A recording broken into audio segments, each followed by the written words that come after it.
Symfony 8.1 n'est pas une release marketing, c'est un ensemble de changements concrets pour les apps en production, workers, APIs, console et async.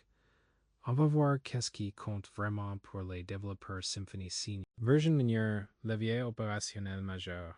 Le fil de cette présentation, kernel HTTP-less, DeepCloner, DI pour les processus longs, attributes dynamiques, couche API, Messenger, JSON streaming, console, validator, puisque ça change pour l'orchestration et les deux plateformes, un framework. D'un côté, les runtimes sont HTTP workers et CLI avec un kernel allégé. De l'autre, les async de production, débit messenger, récupération des messages illisibles, contrat interservices, moyen de boilerplate, des frontières plus nettes. Le kernel sort des HTTP kernel. Abstract kernel et kernel trait gèrent le cycle de vie du conteneur sans tirer toute la stack HTTP. Services bundle apporte l'infrastructure de base. Console bundle suffit pour une app CLI ou un consumer messenger. Microkernel trait cède la place pour les workloads. Un seul modèle de kernel, 3 points d'entrée. HTTP, console et consumer messenger convergent vers abstract kernel, puis le conteneur DI. Résultat, cold start plus rapide, deployments workers plus légers et une architecture où DeepCloner remplace le cop serialize unserialize pour cloner des graphes d'objets. 4 fois plus rapide en typique, jusqu'à 15 fois sur des graphes chargés. Les payloads toArray et fromArray sont plus compacts que serialize. Symfony l'utilise déjà en interne, compilation du conteneur, snap. La DIA.1 vise les workers long running. Première carte, les variables d'environnement injectées en closure, rafraîchissables avec reset on vacation sans rebuild.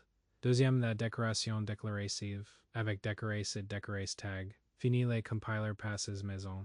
Troisième, target explicite, le matching par nom de paramètres disparaît en Symfony 9. Exemple concret, en AutoWire DB URCURL enclosure pour relire l'URL à chaud et on cible un storage image avec target. Pattern utile en multi-tenant, secrets rotatifs, ou workers frankenphp et roadrunner qui tournent des jours sans. Les attributs de contrôleur restent déclaratifs dans le code mais deviennent mutables par requête. Symfony stock controller attributes après la première résolution. Un listener peut remplacer cache is granted ou un attribut métier. Des événements dédiés par classe d'attributs remplacent la reflection fragile dans des listeners génériques. Idéal pour multi-tenant, feature flag. Côté API, deux attributs qui enlèvent du bruit.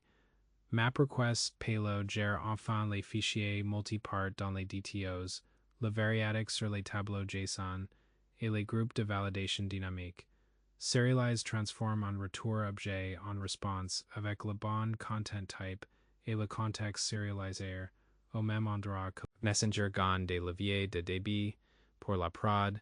Fetch size regroupe plusieurs messages par aller-retour transport. No reset ajuste la fréquence de reset des services. Moins de reset, plus de perf, mais attention à l'état partagé. Batch handler trait exposer un idle timeout pour vider les lots partiels. AMQ prior. Côté fiability, les échecs de décodage passent par retry et failure transport. Il ne disparaît plus silencieusement.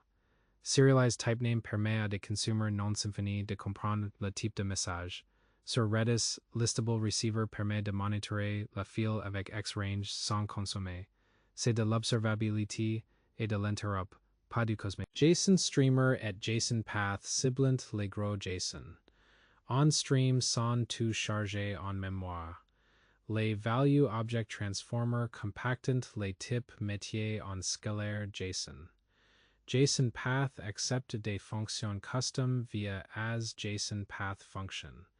Casse d'usage, APIs volumineuses, logs, stores. La console adopte les arguments resolvers du HTTP.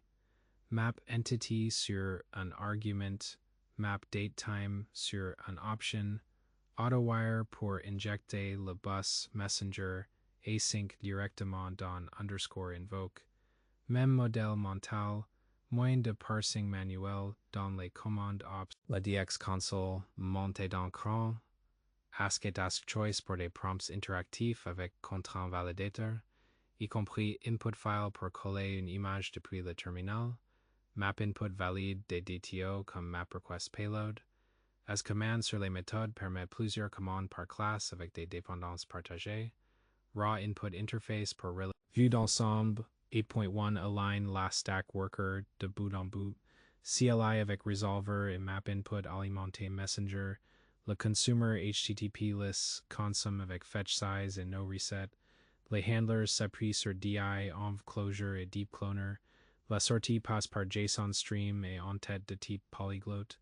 Les pipelines IA et RAG s'insèrent naturellement sur CLI et Boost. Un validator, assert XML avec validation XSD et numéro de ligne. Les contraintes de date respectent clock interface, donc des tests déterministes avec mock clock. Validating context wrong, les validateurs réentrant pour les DTO imbriqués. Enable property metadata existence check, attrape les typos de propriété. Utile pour SOAP. 5 priorités d'adoption. Un, kernel HTTP list pour les workers. 2, fetch size messenger et récupération des decode failures. 3, resolvers console. 4, env enclosure avec reset env cache.